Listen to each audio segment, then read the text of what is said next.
Hello बच्चों, कैसे हो? बढ़िया।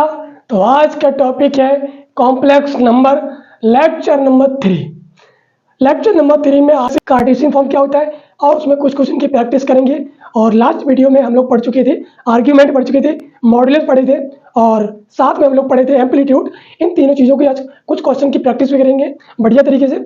और जो बच्चे ने यानी जो स्टूडेंट्स जो कि हमारा लेक्चर नहीं देखे हैं कॉम्प्लेक्स नंबर लेक्चर नंबर 2 का, तो यूट्यूब पे टाइप करें मैथ वाला कि भाई कॉम्प्लेक्स नंबर लेक्चर नंबर 2, तो वहाँ से वो पूरा वीडियो देख के आए। तो ये बहुत सी वीडियो ये अच्छा से समझ में आएगा। अगर वो लोग पढ़ के नहीं आए या कहीं हमसे पढ़ चुके हैं तो फिर कोई बात नहीं, फ्री होकर टेंशन से देखिए। तो निकाल लीजिए कॉपी करो और शुरुआत करते हैं कॉम्प्लेक्स नंबर लेक्चर नंबर 3 का। तो आज हम लोग कवर करेंगे रिप्रेजेंटेशन ऑफ कॉम्प्लेक्स नंबर। इनका रिप्रेजेंटेशन देखेंगे और देखेंगे साथ में जो हम लोग क्या क्या लास्ट वीडियोज में पढ़े थे। तो एक बार रिवीजन कर लेते हैं कि लास्ट वीडियो में क्या पढ़े थे कि यार कॉम्प्लेक्स नंबर z बराबर एक्स प्लस आयोटा वाई होता था, तो जिसका मॉडुलस होता था z, वो होता था एक्स का स्क्वायर प्लस वाई का स्क्वायर, अथवा कह सकते हैं रियल ऑफ z का square plus imaginary of z का स्क्वायर, यानी रियल z x होगा और इमेजिनरी z ऑफ y होगा, राइट। और हम लोग पढ़े थे जो एम्पलीट्यूड होता था, एम्पलीट्यूड, इसको जो लिखते थे एम्पलीट्यूड ऑफ z, और इसको हम एक नाम और देते थे प्रिंसिपल वैल्यू ऑफ आर्ग्यूमेंट। क्या नाम दिया था? Principal value of argument. Okay. तो इसको जो फर्स्ट क्वाड्रेंट होता था, अलग अलग क्वाड्रेंट में इसके अलग अलग फॉर्मूले थे। ये हो गया फर्स्ट, ये सेकंड, और ये थर्ड, और ये हमारा फोर्थ। यानी फर्स्ट में हम लोग लिखते थे tan inverse mode y upon x. Second quadrant जो था उसमें हम लोग देखते थे pi minus tan inverse mode y upon x, और थर्ड क्वाड्रेंट में minus pi plus tan inverse mode y upon x, और फोर्थ में होता था minus tan inverse mode y upon x. और जो आर्ग्यूमेंट था, आर्ग्यूमेंट ऑफ जेड जो थीटा होता था वो होता था 2n पाई प्लस थीटा, यानी जो आर्ग्यूमेंट ऑफ जेड होता था उसको बोलते थे 2n पाई प्लस थीटा। तो इतना फॉर्मूले लेक्चर नंबर 2 में हम लोग पढ़े थे। आज उन्हीं के बेस पे एक दो क्वेश्चन करेंगे, अच्छे अच्छे क्वेश्चन करेंगे जो कि क्लास 11th में बहुत ही इंपॉर्टेंट है और पूछे जाते हैं। तो निकाल लीजिए कॉपी कलम और स्टार्ट करते हैं पढ़ाई। हाँ सर, पढ़ाई करेंगे, लड़ाई करेंगे। Question number 1, find modulus and amplitude and argument and a least positive argument of the complex number। Complex number first question है 1 माइनस आयोटा रूट 3 और सेकेंड क्वेश्चन है -1 माइनस आयोटा। तो सबसे पहले करते हैं फर्स्ट वाले का, 1 माइनस आयोटा रूट 3। हमने इसको जेड मान लिया और तो क्या करेंगे, सबसे पहले z बराबर एक्स प्लस आयोटा वाई लिखेंगे और इसके कराएंगे क्या, कंपैरिजन लिखेंगे। कंपैरिजन करने पर x plus iota y equal to 1 minus iota root 3, जहाँ x की वैल्यू 1 होगी, y की वैल्यू माइनस रूट 3 होगी। x की वैल्यू 1, y की वैल्यू माइनस ऑफ रूट 3। तो इसको मिटा दें, मॉडुलस निकाला। एक चीज़ और पढ़ लेते हैं, नोटिस करने की बात है, इसको हम बोल रहे लवली पॉइंट। हाँ सर, लवली पॉइंट है, बहुत बढ़िया नाम रखे छाट के। लवली पॉइंट है, अगर मान लीजिए दो नंबर कॉम्प्लेक्स नंबर है, आपस में बराबर है। कैसे बराबर है? z1 है a प्लस आयोटा b और z2 है c प्लस आयोटा d। क्या z1 a plus iota b और z2 है c प्लस आयोटा d। अगर ये दोनों नंबर आपस में बराबर है तो इनके रियल और इमेजिनरी पार्ट आपस में बराबर होंगे। रियल पार्ट ये होता था, इमेजिनरी पार्ट ये होगा, इसका रियल पार्ट ये, इमेजिनरी पार्ट ये। तो ये रियल आपस में बराबर होंगे और इमेजिनरी बराबर होंगे। तो कह सकते हैं a equal to C and v equal to D. अगर आपको ये बात पहले से पता है तो नोट में करिए, अगर नहीं पता है तो अच्छे से नोट कर लीजिए, बहुत बहुत लवली पॉइंट है ये, लवली पॉइंट। तो अब निकालते हैं मोड ऑफ जेड। मोड जब होता है एक्स का स्क्वायर 1 हो गया प्लस माइनस ऑफ रूट 3 का स्क्वायर, जिसको बोलते हैं रियल ऑफ जेड का square plus imaginary of z का स्क्वायर। तो ये कितना हो गया 1 और ये 3, 1 प्लस 3 हो गया जो कि आ गया 2, यानी मोड जेड आ गया 2। मिटा दो इसको, मिटा दो। मोड जेड आ गया। अब बात करते हैं एम्पलीट्यूड की। तो अब निकालते हैं एम्पलीट्यूड। एम्पलीट्यूड कैसे निकालते थे, सबसे पहले चेक करते थे ये किस क्वाड्रेंट में है, यानी ये किस क्वाड्रेंट में लाई करेगा। तो ये यानी एक्स पॉजिटिव वाई नेगेटिव है, ये फोर्थ क्वाड्रेंट में है। किसमें है, फोर्थ क्वाड्रेंट। अब कैसे पता करेंगे, तो बढ़िया से आर्गेंट प्लेन बनाओ। एक्स की वैल्यू 1 है और वाई की वैल्यू है निगेटिव रूट 3, यानी वाई की वैल्यू निगेटिव रूट 3, यानी यहाँ कहीं होगा, यहाँ कहीं होगा 1 माइनस रूट 3, यानी फोर्थ क्वाड्रेंट। अब फोर्थ क्वाड्रेंट जो होता था, यानी फोर्थ क्वाड्रेंट में जो हमारा एम्पलीट्यूड होता था वो होता था minus tan inverse mod y upon x होता था। तो माइनस टेन इनवर्स वाई की वैल्यू कितनी है, माइनस रूट 3, और एक्स की वैल्यू 1 है। अब मोड है तो माइनस पॉजिटिव हो जाएगा, तो माइनस टेन इनवर्स रूट 3 हो गया। अब ये वैल्यू किसकी है, माइनस ऑफ पाई बाई 3, यानी वैल्यू जो कि टिग्नोमेट्रिक जो वैल्यू होती है वो हमको याद रखनी पड़ती है। क्लास 10th में आपने इस वैल्यू को याद किया होगा। तो एम्पलीट्यूड ऑफ जेड आ गया कितना, एम्पलीट्यूड ऑफ जेड आ गया माइनस पाई बाई 3। अब हम करते हैं argument of Z. Argument of Z जो होता था 2n पाई प्लस थीटा होता था, तो हो जाएगा 2n pi minus pi by 3, theta की जगह माइनस पाई बाई 3। ओके, अब कहते हैं लीस्ट पॉजिटिव, एक आता है लीस्ट पॉजिटिव आर्ग्यूमेंट। इसका मतलब क्या होता है, लीस्ट पॉजिटिव आर्ग्यूमेंट का मतलब क्या होगा, इसका मतलब ये होता है अगर हम n की वैल्यू यहाँ पर 0 रख दें तो केवल माइनस पाई बाई 3 बचेगा जो कि कंप्लीटली निगेटिव है। अगर n की वैल्यू 1 रख दें, n की वैल्यू 1 रखेंगे तो हो गया 2 पाई माइनस पाई बाई 3, 3 2 6 और 1 गया आगे 5 पाई बाई 3। नोट कर लीजिए, नोट करिए फटाफट, मिटा दें। यानी जेड कैसे निकालते हैं, मोड जेड एम्पलीट्यूड निकाल लिया, minus tan inverse y by x हो गया जो कि फोर्थ क्वाड्रेंट में ये लाई कर रहा है हमारा। तो मिटा दें, करते हैं दूसरा सवाल, करते हैं दूसरा सवाल। हाँ सर जी करेंगे। तो दूसरा सवाल क्या था, -1 माइनस आयोटा। तो सबसे पहले कंपेरिजन करा लो, x plus iota y equal to -1 minus 1 minus iota. X की वैल्यू -1 और वाई की वैल्यू -1 हो गई। पूछा है सबसे पहले मॉडुलस ऑफ जेड निकालना है, तो मॉड जेड को इस तरीके से लिखते थे और इसका फॉर्मूला होता था x square plus y square. करते जाइए फटाफट, तो -1 का स्क्वायर प्लस -1 का स्क्वायर जो कि हो गया √2, मोड जेड कितना आ गया √2। अब पूछे एम्पलीट्यूड, तो यहाँ लिख लेते हैं एम्पलीट्यूड ऑफ जेड, यानी शॉर्ट में लिखते थे एम्पलीट्यूड ऑफ जेड। अब देखते हैं किस क्वाड्रेंट में, नहीं पता तुरंत आर्गेंट प्लेन बनाओ। एक्स की वैल्यू -1 है यानी इधर आ गए, वाई की वैल्यू भी -1 है जो कि इधर होंगे, यानी थर्ड क्वाड्रेंट में -1 -1। थर्ड क्वाड्रेंट में एम्पलीट्यूड ऑफ जेड का फॉर्मूला होता था minus pi plus tan inverse y upon x.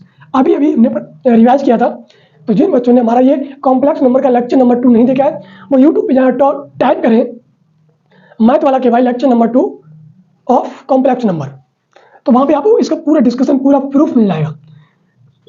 तो minus pi plus tan inverse y और एक्स की वैल्यू पुट करो, वाई की वैल्यू -1, एक्स की वैल्यू -1, तो -1 अपॉन -1 जो कि कट गया पॉजिटिव हो गया, तो आ गया minus pi plus tan inverse 1, तो ये हो गया माइनस पाई टेन इनवर्स 1 की वैल्यू पाई बाई 4। ये कितना हो गया, इसके नीचे 1 मांगे, एलसीएम लेंगे तो 4 1 4 और 1 गया तो आ गया -3 पाई अपॉन 4, यानी ये तो आ गया amplitude of Z -3 pi upon 4। अब हमें निकालना आर्ग्यूमेंट ऑफ जेड जो कि हो गया 2n pi plus theta, theta आ गया -3/4, तो लिखेंगे 2n पाई -3 पाई अपॉन 4। हम कहेंगे कि लीस्ट पॉजिटिव आर्ग्यूमेंट चाहिए, लीस्ट पॉजिटिव आर्ग्यूमेंट यानी सबसे छोटी वैल्यू ऑफ आर्ग्यूमेंट क्या होगी। अगर n को 0 रख देंगे तो -3/4 होगा जो कि निगेटिव होगा, तो हम n की वैल्यू 1 रख देंगे तो हो जाएगा 2 पाई -3 पाई बाई अपॉन 4, तो 4 2 या 8 3 या 8 में से 3 गया 5 पाई अपॉन 4।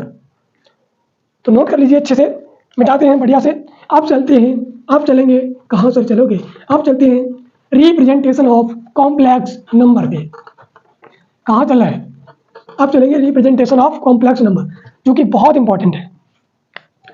अभी तक देखते थे कि कैसे किया करते थे, कैसे कॉम्प्लेक्स नंबर होता था, कैसा उनका स्टैंडर्ड फॉर्म होता था। स्टैंडर्ड फॉर्म पता लग गया कि z equal to x plus iota y. हाँ सर, अब करते हैं representation. Representation of complex number. Sir spelling गलत है, कोई बात नहीं, आप ठीक कर लो। हाँ, आपके हाथ में कलम है, हमारे हाथ में मार्का है, रिप्रेजेंटेशन की स्पेलिंग करेक्ट कर लो। तो ये थर्ड टाइप की होती है। कितने टाइप के होते हैं? 3 टाइप। पहला होता है कार्टेशियन फॉर्म। कौन सा फॉर्म? Cartesian form. अरे अभी तो ये पढ़ के आए हैं। हाँ सर, इसको हम अभी पढ़ के आए हैं, z equal to x plus iota y. ये तो पढ़ के आए हैं कार्टेशियन फॉर्म। अच्छा, ये कार्टेशियन फॉर्म होता था? हाँ, यही होता था। दूसरा आता है पोलर फॉर्म। ये तो बहुत ही इंपॉर्टेंट है क्लास 11 के लिए। इसके बच्चों की बहुत तलाश थी कि पोलर फॉर्म कब आएगा, और इसको बोल सकते हैं ट्रिग्नोमेट्रिक फॉर्म। इसको ये भी नाम बोलते हैं ट्रिग्नोमेट्रिक फॉर्म। और थर्ड आता है यूलर फॉर्म। यूलर फॉर्म हम यूलर चचा से आपको लेक्चर नंबर 1 में मिलवा चुके हैं। इन्होंने ही आयोटा को जन्म दिया। किसको? आयोटा। तो मिटा दें, एक एक करके इनकी बात करते हैं अच्छे से। क्या होगा कार्टेशियन फॉर्म, क्या होगा कॉम्प्लेक्स फॉर्म। हाँ, बढ़िया से बात करेंगे, एक एक करके बात करते हैं। तो लगा लीजिए heading Cartesian form. Cartesian form, Cartesian form जो होता था z equal to x plus iota Y.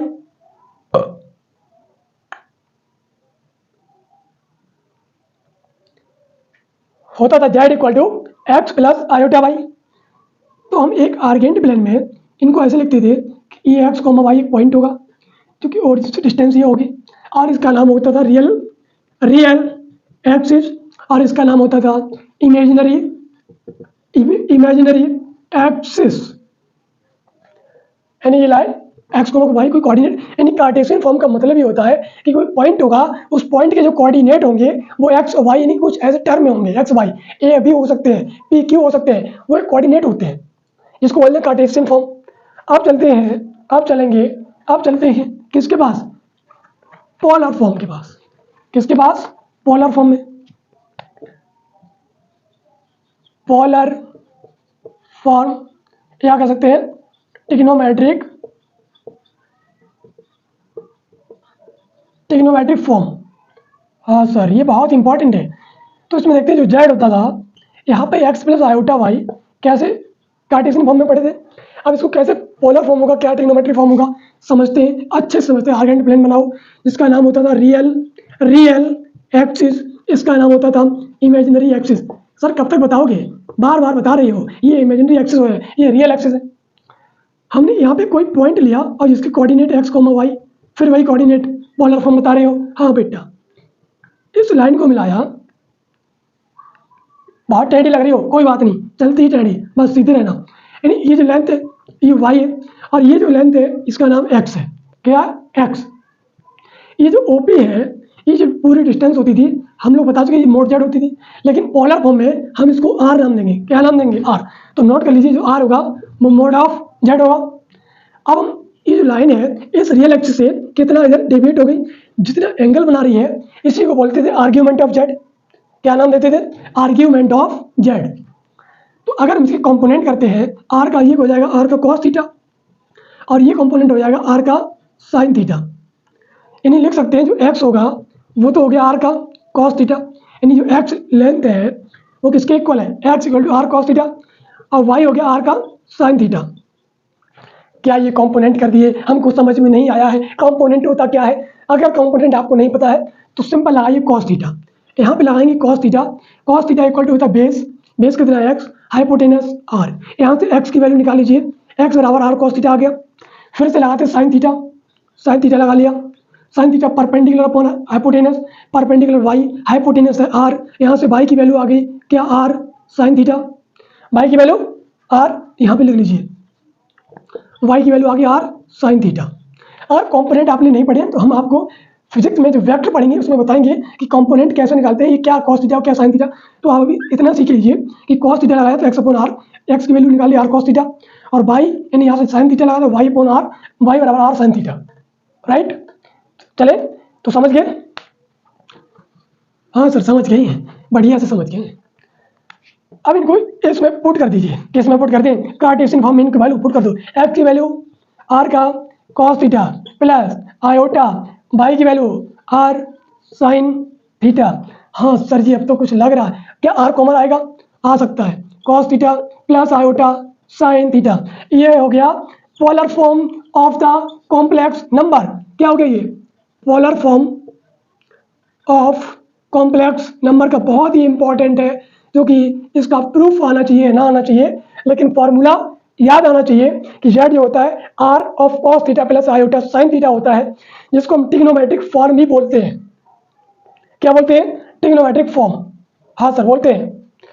जहाँ जो आर होगा वह आर होगा मोड ऑफ जेड, जो थीटा होगा ये क्या होगा, एम्पलीट्यूड ऑफ जेड। थीटा क्या होगा, एम्पलीट्यूड ऑफ जेड। ओके, तो थोड़ा मिटा दें फिर से समझोगे। यानी जो ओ से पी की डिस्टेंस होगी, इसको मोड जेड अभी तक बोलते आ रहे थे, बचपन से पता है, हमने इसको नाम दे दिया क्या, आर। हमने नहीं दिया, ये किताब में नाम दिया गया। कहाँ पे नाम दिया है, किताब में। अब इनके कंपोनेंट कर लिए, ये आर का कॉस थीटा, इसका कंपोनेंट आर का साइन थीटा। अगर आपको कंपोनेंट नहीं आते हैं तो सीधा लगाओ कॉस थीटा इक्वल टू होता है बेस अपॉन हाइपोटेनस, और एक बार लगा दो साइन थीटा, तो वहां से वैल्यू आ जाएंगे। इन वैल्यू को उठा के सपोर्ट करेंगे तो आगे z equal to r of cos theta plus iota sine theta. अब आपके मन में एक डाउट आता होगा कि इनको पोलर फॉर्म ट्रिग्नोमेट्रिक फॉर्म क्यों बोलते हैं। तो ट्रिग्नोमेट्रिक फॉर्म में ये देखो क्या है, ये क्या है, कॉस थीटा साइन थीटा, यानी कुछ कुछ ट्रिग्नोमेट्री की चीजें, कुछ कुछ ट्रिग्नोमेट्री की चीजें इसमें यूज हुई हैं, तो इसका नाम दे दिया गया ट्रिग्नोमेट्रिक फॉर्म। तो सर पोलर फॉर्म नाम क्यों दिया गया, तो आपने बता दिया कि ट्रिग्नोमेट्रिक फंक्शन यूज हुए हैं तो इनका नाम हो गया ट्रिग्नोमेट्रिक फॉर्म। पोलर फॉर्म क्यों हो गया, तो हम बता रहे हैं आपको। अब ये कार्टेशियन फॉर्म है, इसके कोऑर्डिनेट एक्स वाई है। जब हम आपको पढ़ाएंगे स्ट्रेट लाइन, क्या पढ़ाएंगे, स्ट्रेट लाइन कॉनिक सेक्शन में, तब बताएंगे जो पोलर कोऑर्डिनेट होते हैं वो आर कोमा थीटा ही होते हैं। अच्छा सर ये बात, पोलर फॉर्म ये हो गया कि आर और थीटा ये होते हैं कोऑर्डिनेट, तब इनको बोलते हैं क्या, पोलर फॉर्म। तभी आ गया इसका पोलर फॉर्म। हर बात का जवाब है, ये मैथ है, मैथ, ये कोई केमिस्ट्री नहीं है। तो polar coordinate r comma theta होते हैं, जो कि स्ट्रेट लाइन में पढ़ाएंगे आपको, बहुत ही जल्दी लाएंगे वीडियो। तब तक इतना समझ लीजिए ये पोलर कोऑर्डिनेट आर थीटा होते हैं, इसीलिए इसका नाम हो गया पोलर फॉर्म। तो बस मिटा दें, बढ़िया से समझ में आ गया। अब इसके कुछ क्वेश्चन कर लेते हैं। हाँ क्वेश्चन तो बिल्कुल कराइए। तो हमने पढ़ लिया कि पोलर फॉर्म जो होगा, polar form z equal to r of cos theta plus iota sine theta, और वे आर, ये हमेशा लिखे, आर जो होगा वो मोड ऑफ जेड होगा, और थीटा जो होगा वो एम्पलीट्यूड ऑफ जेड होगा। राइट, समझ में आया। एक क्वेश्चन कर लेते हैं। Right the polar form of the complex number -1, first -1 minus iota √3, और सेकंड ले लिया, सेकंड ले लेते हैं 1 प्लस आयोटा। इनके आप पोलर फॉर्म लिखिए, या कह सकते हैं ट्रिग्नोमेट्रिक फॉर्म। कौन सा फॉर्म, ट्रिग्नोमेट्रिक फॉर्म, दोनों की बात एक ही है। तो सर बहुत सिंपल है, सबसे पहले निकालें कि आर क्या होता था, मोड ऑफ जेड होता। तो मोड जेड कैसे निकालते थे, अब तो एक्स वाई पता लग गया होगा, क्या बार बार आपको नहीं बताएंगे एक्स तो वाई क्या होता है, एक्स ये होगा वाई होगा, हाँ सर बता तो दिया है, हाँ बता दिया है। तो -1 का स्क्वायर प्लस माइनस ऑफ √3 का स्क्वायर, जो कि क्या हो गया 1 + 3, जो कि आ गया 2। आर की वैल्यू 2 आ गई। अब एम्पलीट्यूड निकालते हैं। एम्पलीट्यूड ऑफ निकालने के लिए सबसे पहले देखते हैं ये हमारा कॉम्प्लेक्स नंबर है, ये किस क्वाड्रेंट में लाई कर रहा है, किस क्वाड्रेंट में है sir, x negative y negative है, यानी -1 ये -√3 है, यानी थर्ड क्वाड्रेंट में है। किसमें है, थर्ड क्वाड्रेंट में, यानी थर्ड क्वाड्रेंट में है, किसमें है, थर्ड क्वाड्रेंट। और जब थर्ड क्वाड्रेंट में है तो उसका एम्पलीट्यूड होता था -π प्लस tan इनवर्स y/x।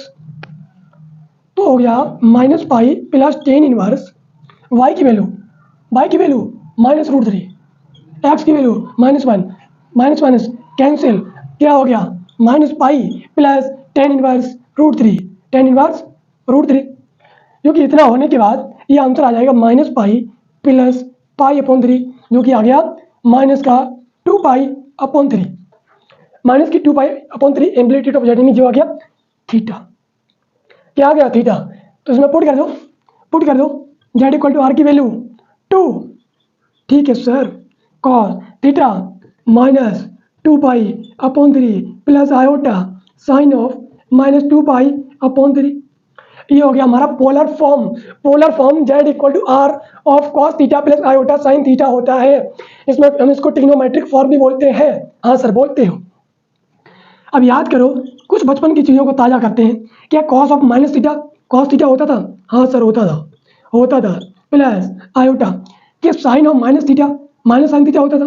तो क्या लिख सकते हैं? माइनस ऑफ आयोटा साइन 2π/3 लिख दीजिए। Cos of minus theta minus plus cos theta और sine of minus theta equal to minus of sine theta. हाँ सर नोट कर लीजिए। कोई डाउट? Any doubt? कोई डाउट तो मिटा दें। अब इसको करते हैं फर्स्ट वाले को। तो जो पोलर फॉर्म होता है वो z equal to r cos theta plus iota sine theta होता है। अब इसका लिखते हैं 1 प्लस आयोटा। इसको भी पहले कंपेरिजन करा लेते हैं। z equal to x plus iota y standard form है। 1 प्लस आयोटा एक्स की वैल्यू 1 और वाई की वैल्यू 1 हो गई। हाँ सर हो गई है। तो हमें ये निकालना है आर में पता होता क्या होता है? Mode Z. यानी जब भी आप क्वेश्चन करेंगे तो सबसे पहले लिखेंगे कि पोलर फॉर्म जब आप बोर्ड में लिखेंगे तो आपको सारी चीज़ें लिखनी पड़ेंगी। अगर आप IIT जेईई की तैयारी कर रहे हैं या कोई वेस्ट बंगाल जेईई की तैयारी कर रहे हैं, CVT यानी कोई भी कॉम्पिटिटिव एग्जाम की तैयारी करते हैं तो सारी चीज़ें लिखते नहीं है, लेकिन बोर्ड में लिखना पड़ेगा। क्या लिखना पड़ेगा? ऐसे लिखना पड़ेगा, polar form of complex number z equal to r of cos theta plus iota sine theta, जिसमें लिखेंगे थीटा होता था मोड ऑफ z और जो आर होगा मोड ऑफ z और जो थीटा होगा वो एम्पलीट्यूड ऑफ z। यानी इसको कह सकते हैं प्रिंसिपल वैल्यू ऑफ आर्ग्यूमेंट। क्या बोल सकते हैं? Principal value of argument. अब कर लेते हैं। तो आर निकाल लेते हैं सबसे पहले, जो कि मोड ऑफ z होगा। हाँ होगा। तो कैसे निकालते हैं मोड ऑफ z? रियल यानी एक्स का स्क्वायर प्लस वाई का स्क्वायर, जो कि हो गया क्या हो गया? √2। यानी आर की वैल्यू आ गई √2। अब क्या चाहिए? तो एम्पलीट्यूड चाहिए, तो निकाल लेते हैं एम्पलीट्यूड।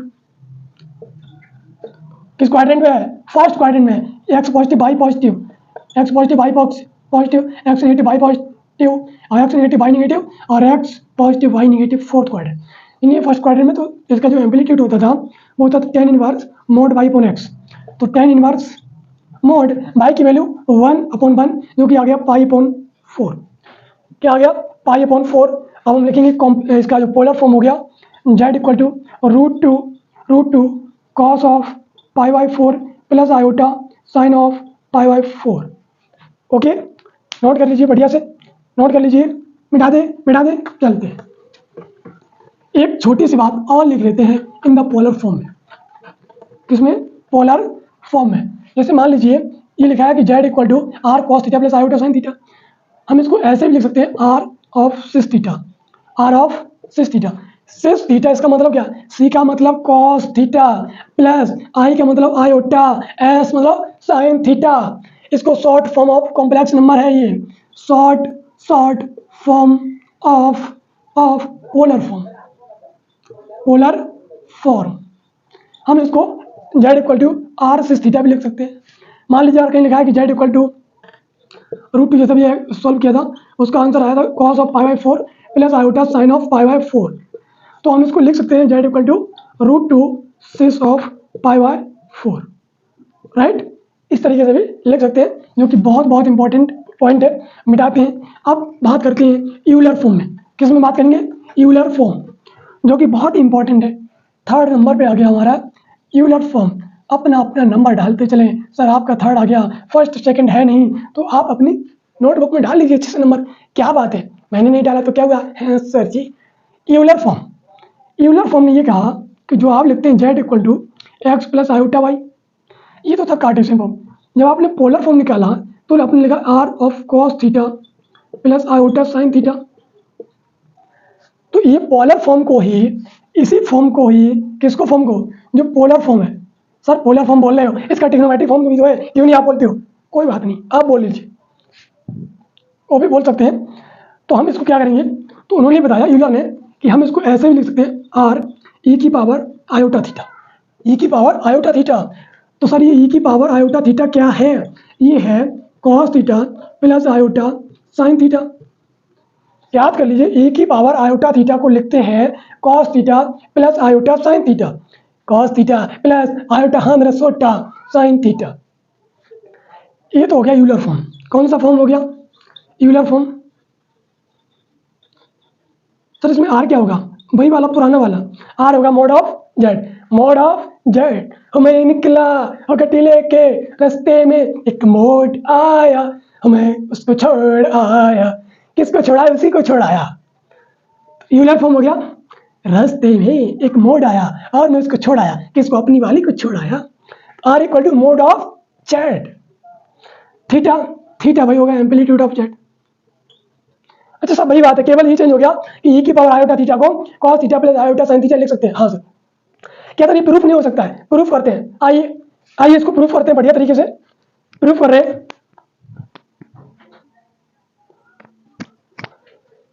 चलो प्रूफ कर लेते हैं। प्रूफ करें।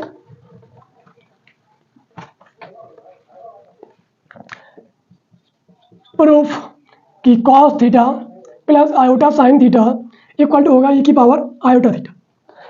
हम आपसे एक छोटी सी बात पूछेंगे कि ई की पावर एक्स, इसकी एक सीरीज होती थी जो कि होती थी 1 plus x square upon 2 factorial plus x cube upon 3 factorial. Sir हमने नहीं पढ़ा, कोई बात नहीं, 4 factor dot dot dot infinity तक जाते थे।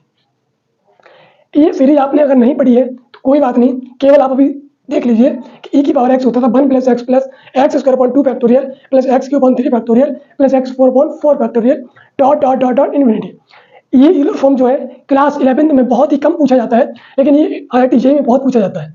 अगर आप बोर्ड की तैयारी करें क्लास 11 की तो आप इसको छोड़ सकते हैं, वीडियो को पॉज करेंगे और घर पे जाएंगे, बढ़िया से रिवीजन करेंगे, क्वेश्चन की प्रैक्टिस करेंगे और NCERT के सारे सवाल सॉल्व करेंगे। लेकिन आप IIT JEE की तैयारी करते हैं, JEE की कर रहे हैं, तो याद कर लीजिए कि ई की पावर एक्स होता है 1 प्लस एक्स प्लस है सर।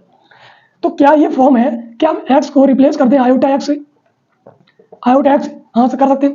तो ई की पावर आयोटा एक्स हो गया 1 plus iota x plus iota x का square upon 2 factorial plus iota x का cube upon 3 factorial plus iota x का 4 अपॉन 4 फैक्टोरियल। अब आप पढ़ाना चाहते तो पढ़ा सकते हैं आयोटा ऑफ एक्स का 5 upon 5 factorial dot dot dot dot infinity. अब आप कहेंगे यहाँ तो 4 तक यानी इन्फिनिटी तक आप बढ़ा सकते हैं, 5 6 7 8 कुछ भी कर सकते हैं। अब यहाँ पे कर दें तो ये 1 हो गया प्लस आयोटा एक्स हो गया। आयोटा एक्स है, क्या ये आयोटा स्क्वायर एक्स स्क्वायर हो जाएगा? क्या आयोटा स्क्वायर की वैल्यू -1 हो जाएगी? तो ये हो जाएगा minus x square upon 2 factorial. ये कैसे हो गया? क्योंकि आयोटा स्क्वायर आएगा, यहाँ पे आएगा मान लीजिए प्लस आ गया और ये आयोटा स्क्वायर है, आयोटा स्क्वायर, तो आयोटा स्क्वायर की वैल्यू होती है -1। तो इसी तरीके से यहाँ पे आ गया minus x square upon 2 factorial. ये जो चिन्ह होता है इसका नाम होता है फैक्टोरियल। ये बना ना, लाइन के नीचे एक पॉइंट है, इसका नाम है फैक्टोरियल। पढ़ाएंगे परम्यूटेशन एंड कॉम्बिनेशन में। आयोटा एक्स का क्यूब, तो ये हो जाएगा minus iota x cube upon 3 factorial. Iota के cube minus iota plus iota की जब 4 करेंगे तो 1 होगा, तो ये हो गया x 4 upon 4 factorial plus iota की पावर 5 करेंगे तो क्या आएगा? केवल आयोटा आएगा, यानी कैसे निकाल सकते हैं? Plus iota x 5 upon 5 factorial, यानी आयोटा 5 है, इसको लिख सकते हैं आयोटा 4 इंटू आयोटा। अब इसकी पावर 1 इंटू आयोटा बराबर आयोटा। ओके हाँ सर। अब इसमें जितने रियल पार्ट है dot dot dot dot infinity, iota वाले एक तरफ कर लो, बिना आयोटा वाले एक तरफ कर लो। हाँ बिना, जिनके पास आयोटा नहीं है, जिनके पास सोटा नहीं है उनको एक तरफ, जिनके पास सोटा है उनको एक तरफ।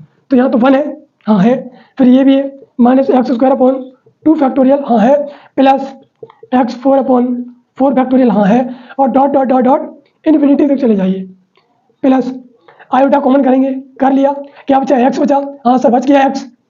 फिर आ गया इसमें आयोटा है, हाँ है, कितना? X minus x cube upon 3 factorial, फिर इसमें आयोटा है कॉमन करेंगे plus x 5 upon 5 factorial dot dot dot dot infinity तक जाएंगे।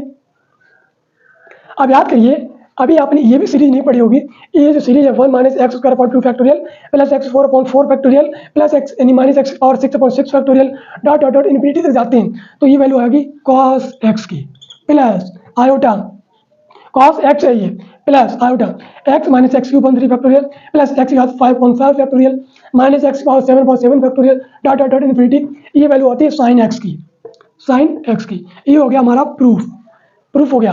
तो यहाँ पे हम एक बार और लिख लेते हैं, क्या लिख लेते हैं कि जो ये सीरीज होगी, कौन सी वाली series? Cos x plus iota sine x बराबर ई की पावर आयोटा एक्स।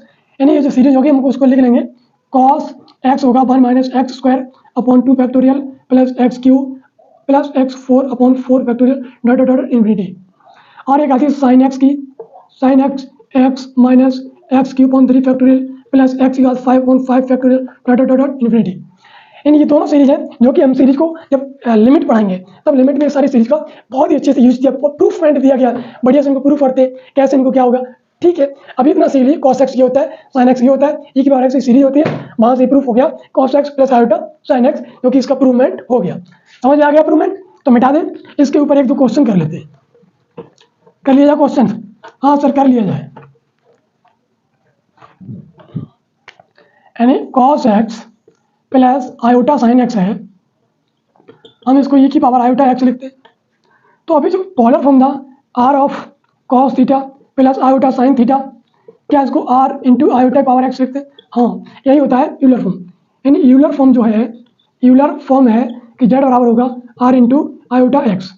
बहुत इंपॉर्टेंट है, इसमें कुछ इंपॉर्टेंट आइडेंटिटी भी है। इसमें यह है कि जो कॉस एक्स होगा वो होगा ई की power iota x plus e की power minus iota x upon 2, and जो साइन एक्स होगा वो होगा ई की power iota x minus e की power minus iota x upon 2 iota x. Are known as Euler identity. क्या? Euler identity. यानी ये कोई होती है जो कि यूलर की आइडेंटिटी होती है, कॉस एक्स ई की power iota x plus e की power minus iota x upon 2 और साइन एक्स। हाँ सर हो गया। और एक बात और इंपॉर्टेंट है कि जो मॉड होता है, किसका मॉड? आयोटा एक्स या आयोटा थीटा के लीजिए, इसका मॉड 1 होता है। कैसे होता है? कैसे होता है? प्रूफ कर सकते हैं क्या? इसको प्रूफ कर सकते हैं। इसका जो मॉड होगा, मान लीजिए ये मिटा दें, नोट कर लिया। देखिए, यानी जो ई की पावर आयोटा एक्स है वो है cos x plus iota sine x. हम जब इसका मॉड निकालेंगे जो होगा, मॉड कैसे निकाल देते हैं? रियल पार्ट का स्क्वायर, हाँ सर, प्लस इमेजिनरी पार्ट का स्क्वायर। हाँ समझ में आ गया। ये कॉस स्क्वायर एक्स लिखा है और ये क्या लिखा है? कॉस स्क्वायर एक्स प्लस ये लिखा है साइन स्क्वायर एक्स, जो कि क्या आ जाएगा? 1 हो गया। क्या हो गया? 1। इसका आंसर आ गया 1। तो याद रखना, बहुत बहुत इंपॉर्टेंट है, ई की पावर आयोटा एक्स जो कि होता है 1 होता है। अब करते हैं एक क्वेश्चन की शुरुआत जो कि बहुत ही इंपॉर्टेंट है। Question number iota, right the Euler form of iota. Iota का कोई यूलर फॉर्म होता है? हाँ, पहले आयोटा को एक स्टैंडर्ड फॉर्म का कॉम्प्लेक्स नंबर लिखिए। तो मान लीजिए जेड बराबर आयोटा है, क्या हम इसको 0 प्लस आयोटा लिख सकते हैं? अब ये कॉम्प्लेक्स नंबर हो गया। अब हमें यूलर फॉर्म लिखना है। यूलर फॉर्म में हम पढ़े थे जेड इक्वल टू होता था आर इंटू ई की पावर आयोटा थीटा, पढ़े थे यूलर फॉर्म। तो इसको क्या लिख सकते हैं? इसको आर निकालेंगे, आर होता था मॉड ऑफ जेड होता था, जो कि मॉड ऑफ जेड 0 का स्क्वायर प्लस 1 का स्क्वायर, जो कि 1 हो गया। आंसर हो गया। अब यहाँ निकालेंगे amplitude of Z, amplitude of Z निकाल देते। ये किस क्वाड्रेंट में है? दोनों सर पॉजिटिव हैं। ये है सर फर्स्ट क्वाड्रेंट में, फर्स्ट क्वाड्रेंट। इसमें एम्पलीट्यूड ऑफ जेड होता था, क्या होता था? Tan inverse mod by upon x. तो ये आ गया टेन इनवर्स, बाई की वैल्यू 1, एक्स की वैल्यू 0, ये हो गया टेन इनवर्स इन्फिनिटी, और ये answer pi by 2, pi upon 2। तो इसका एम्पलीट्यूड ऑफ जेड आ गया कितना? Pi by 2। तो अब यूलर फॉर्म लिख सकते हैं, आर की वैल्यू 1, ई थीटा कितना आ गया? Pi by 2, iota pi by 2। ये हो गया आयोटा को यूलर फॉर्म में से लिख सकते हैं, राइट। अब हम एक बात और कर लेते हैं, एक क्वेश्चन और कर लेते हैं जो कि बहुत ही अच्छा है किस, और ये जेई में पूछा जा चुका है। राइट द कॉम्प्लेक्स नंबर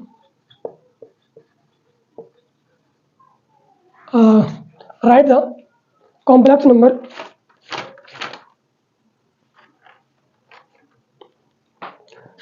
छोटे मिटा देते हैं। कंसीडर ए कॉम्प्लेक्स, क्वेश्चन है consider a complex number iota power iota, iota की power, consider a complex number iota power iota when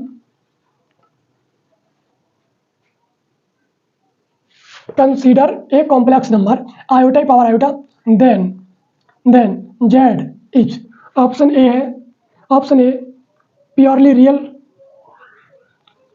purely real, option B purely imaginary, purely imaginary, और option C है not purely and not imaginary. Neither, ऐसे कर लो sir, neither purely real and nor purely imaginary, nor purely imaginary. Option D है none of these. कैसे करेंगे? ये iota power iota है, जब आयोटा पावर आयोटा, तो सबसे पहले हम इसको पहले कॉम्प्लेक्स फॉर्म में लिखेंगे। क्या हम लिख सकते हैं 0 प्लस आयोटा पावर आयोटा? हाँ सर लिख सकते हैं। क्या 0 प्लस आयोटा पहले यूलर फॉर्म लिख लें? यूलर फॉर्म लिखने के लिए राइट इन यूलर फॉर्म। तो यूलर फॉर्म लिखने के लिए जो यूलर फॉर्म होता था वो होता z equal to r into e की पावर आयोटा थीटा। आर जो होगा मोड ऑफ जेड होगा। जेड की वैल्यू क्या है? जेड क्या है? 0 प्लस आयोटा। ये जो पावर है बना रहने, वैसे ही बने रहने दो। मान लो z equal to 0 plus iota power iota, और जेड होगा 0 का स्क्वायर प्लस 1 का स्क्वायर, 1 आ गया। थीटा निकालेंगे जो इसको एम्पलीट्यूड ऑफ जेड कहते हैं, पॉजिटिव है। टेन इनवर्स 1/0 जो कि हो गया इनफाइनाइट, टेन इनवर्स इनफाइनाइट जो कि आंसर आ गया 5/2। कितना आ गया? 5/2। तो क्या 0 प्लस आयोटा है? क्या 0 प्लस आयोटा है? हम इसको लिख सकते हैं क्या? आर की वैल्यू 1 इंटू ई की पावर आयोटा 5/2 सर लिख सकते हैं। इसको मान लीजिए जेड डैश इक्वल टू और 0 प्लस आयोटा यानी जेड की पावर आयोटा, वेयर जेड जो होगा 0 प्लस आयोटा, यानी जेड की वैल्यू कितनी आएगी? 0 प्लस आयोटा। अब जेड आ गया 1 इंटू ई की पावर आयोटा 5/2, तो यानी जो जेड डैश होगा, जेड डैश क्या हो जाएगा? ई की पावर आयोटा 5/2 की पावर आयोटा।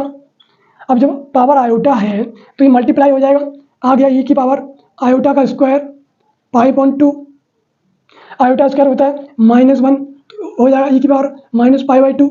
अब ई की पावर -5/2 है जो कि प्योरली रियल है, इसको ऐसे भी लिख सकते हैं ई की पावर -5/2 प्लस 0 आयोटा लिख सकते हैं। हाँ सर लिख सकते हैं। तो ये क्या है? Purely real.